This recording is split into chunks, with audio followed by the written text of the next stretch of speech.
বন্ধুরা আজকে আমাদের একসাথে স্নান করতে যাওয়ার প্ল্যানিং আছে। এবার একসাথে স্নান করতে যাওয়ার প্ল্যানিং বলেছি বলে তোমরা অন্যভাবে নিও না।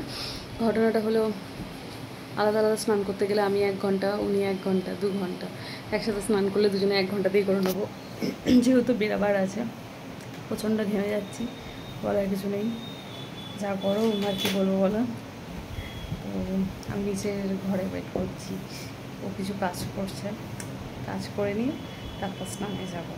এই আর কি। একজন বলছে আমি কি তোমাদের পয়সায় খাই, তো ঠিক আছে মানলাম। তোমাদের ঘর থেকে টাকা আনতে যাই, তোমার বাবার সম্পত্তি আনতে যাই, কী আনতে যাই যে তোমাদের পয়সায় খাই বলছো? আর ওইলে কথা দেখছো কেন? দেখলে বুঝি তোমার পয়সা নষ্ট হচ্ছে, ফোনে রিচার্জ করো না, দেখবে না, তাহলেই তো আর আমি পয়সা পাবো না, তাই না? বোকা। যদি এখানে টাকা লেখা থাকে না, কেউ আটকাতে পারবে না, ঠিক আছে?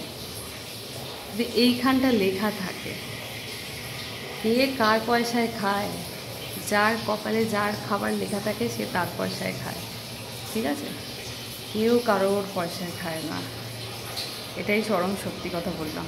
কার কার কোথায় ভাত লেখা, কার কোথায় খাওয়া লেখা, সেটা এখানে লেখা, এখানে, ঠিক আছে?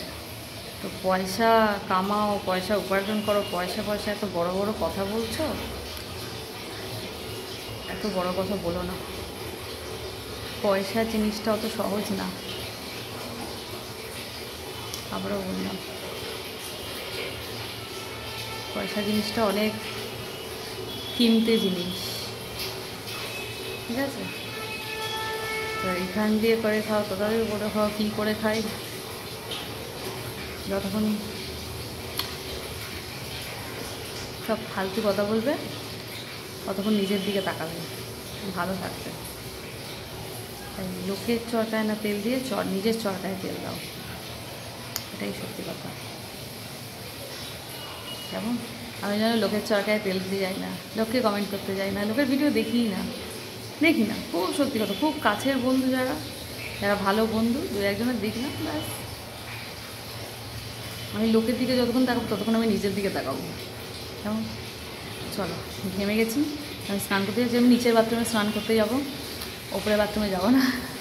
আর বড় স্নান করবে, চলো তো আমরা স্নান করে নিই।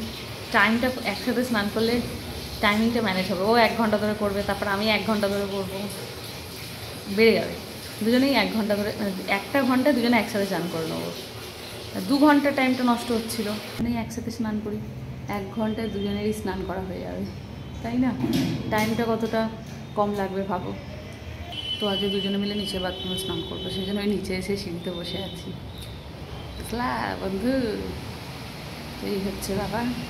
চলো স্নান করে নিই, ঘেমে স্নান করে গেছি,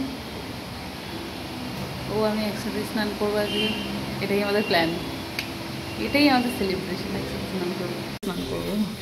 নিচে বাথরুমটা বেসিক্যালি ও ইউজ করে, ওপরটা আমরা তো যাই। আর বলো, এই আর কি, ঠিক আছে? সাবাস, লাইটটা কি জড়বো, এদিকে আলে এদিকে চলে এলো। তো চলো আমরা সব স্নানে যাই, পরে কথা হবে করবো। তারপর ফোনটা কিনতে বেরোবো, প্রচণ্ড ঘাম দিচ্ছে, ঘেমে গেছি পুরো।